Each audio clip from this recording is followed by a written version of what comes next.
Add Bill Maher to Jimmy Kimmel's long list of late-night supporters. The HBO host opened Friday night's episode of Real Time with Bill Maher with a monologue devoted to Kimmel's ABC suspension that drew a direct line back to the controversy that cost Maher his own ABC platform 2 decades earlier, noting that Kimmel was taken off the air following his remarks about Charlie Kirk's alleged assassin. Maher added, "It was 24 years to the day that I made comments on ABC that got me canceled from that network." Maher said he disagreed with Kimmel's characterization of the shooter's politics, but emphasized that the ABC host had every right to be wrong. He framed the matter as a free speech issue, stressing that the First Amendment protects the right to express unpopular views. Maher would know. On Sept. 17, 2001, he returned to ABC's Politically Incorrect after the September 11th attacks,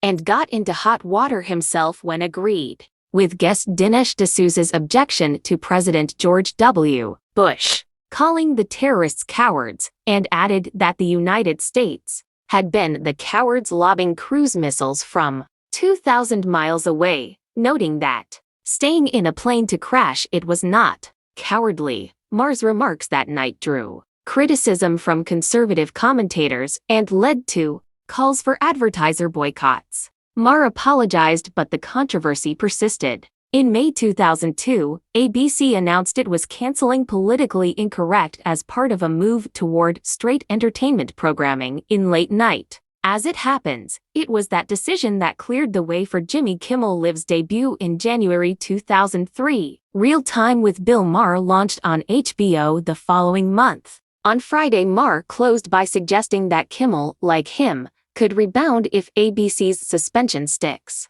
"If this firing goes for you the way it did for me, you'll get 23 years on a better network," he said. In a striking moment of late-night solidarity and historical reflection, Bill Maher has thrown his full support behind fellow host Jimmy Kimmel, who is currently suspended from ABC. During the opening monologue of Friday night's episode of Real Time with Bill Maher on HBO, Maher dedicated significant time to Kimmel's professional predicament, drawing a direct and personal line back to the controversy that cost him his own show on the same network nearly a quarter-century ago. Maher framed the suspension not merely as a corporate decision but as a fundamental issue of free speech, igniting a conversation about the boundaries of comedy and commentary in the modern media landscape. Add me to Jimmy Kimmel's long list of late-night supporters. Maher began, setting the tone for a segment that was part defense, part history lesson, and part cautionary tale. He noted the ironic timing, revealing,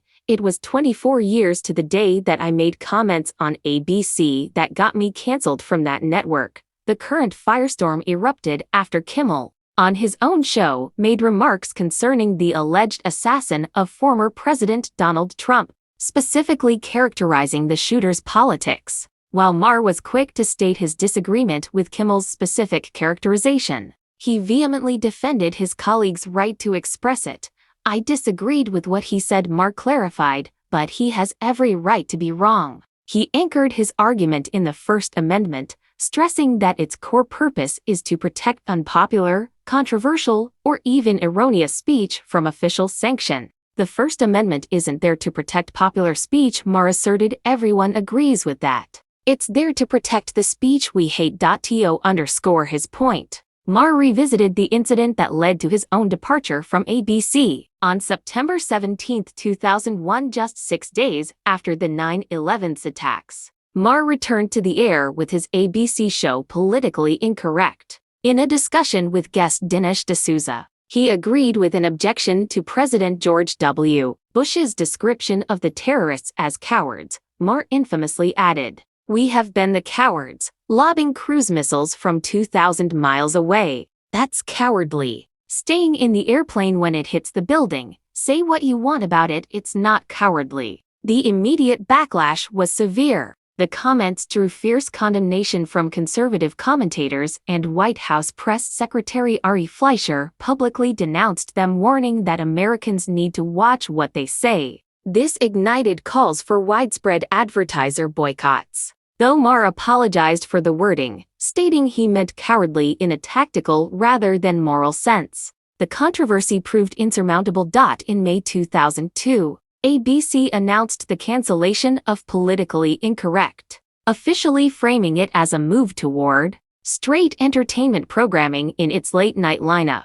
In a twist of television history, that very cancellation created the vacancy that would be filled by Jimmy Kimmel Live, which debuted in January 2003. Just 1 month later, Maher resurfaced with his new and notably uncensored home on HBO with Real Time. Closing his monologue, Maher offered Kimmel a dose of optimistic perspective born from experience. He suggested that what seems like a professional catastrophe could, in fact, be a liberating career pivot. "If this firing goes for you the way it did for me," Maher said directly to his absent colleague, "you'll get 23 years on a better network." The segment served as a powerful reminder of the cyclical nature of media controversies and the precarious position of hosts who blend comedy with political critique. Maher's defense positions Kimmel's suspension within a larger, ongoing battle over speech, consequence, and corporate control in the world of entertainment, suggesting that sometimes getting fired from one network is the best thing that can happen to a career. In a powerful display of inter-network solidarity that bridged to decades of late-night television history, HBO host Bill Maher launched a full-throated defense of Jimmy Kimmel on Friday night, transforming his ABC suspension into a national conversation about comedy, consequence, and the First Amendment. The opening monologue of Real Time with Bill Maher was not just commentary. It was a personal testament, drawing a direct and meticulously timed parallel to the controversy that shattered his own tenure at the same network exactly 24 years prior. Maher, whose career has been built on courting controversy, framed Kimmel's suspension not as an isolated incident of corporate discipline but as a symptom of a recurring cultural illness, the swift and severe punishment for speech that crosses an ever-shifting line. "Add me to Jimmy Kimmel's long list of late-night supporters," Maher declared, launching into a segment that was equal parts defense attorney's closing argument and veteran's war story. He immediately highlighted the staggering historical coincidence. "It was 24 years to the day that I made comments on ABC that got me canceled from that network," he revealed, emphasizing the calendar date symmetry that tied his past to Kimmel's present. The current imbroglio stems from Kimmel's on-air remarks regarding the alleged assassin who targeted former President Donald Trump. Kimmel characterized the shooter's political leanings, a statement that quickly drew fierce backlash from conservative media outlets and figures including Charlie Kirk, who was directly referenced in Kimmel's monologue. The pressure mounted on ABC, leading the network to temporarily pull Kimmel from the airwaves, pending an internal review, while Maher was unequivocal in his personal disagreement with Kimmel's specific assessment. "I disagreed with what he said," he stated. Plainly, he was ferocious in his defense of the principle behind it. "But he has every right to be wrong," Maher insisted, leaning into the camera. "The First Amendment exists for one reason and one reason only: to protect the speech we hate. It is not there for the speech we love. That speech doesn't need protecting. Everyone agrees with that." To illustrate his point, Maher took his audience back to a raw and traumatized moment in American history. September 17, 2001. The dust from the fallen World Trade Center was still settling when Maher's ABC show, Politically Incorrect, returned to the air. In a heated discussion with conservative author Dinesh D'Souza, Maher agreed with his guest's objection to President George W. Bush's characterization of the 9/11's terrorists as cowards. What Maher said next would define his career and alter its trajectory. "We have been the cowards, lobbing cruise missiles from 2,000 miles away. That's cowardly. Staying in the airplane when it hits the building, say what you want about it, it's not cowardly."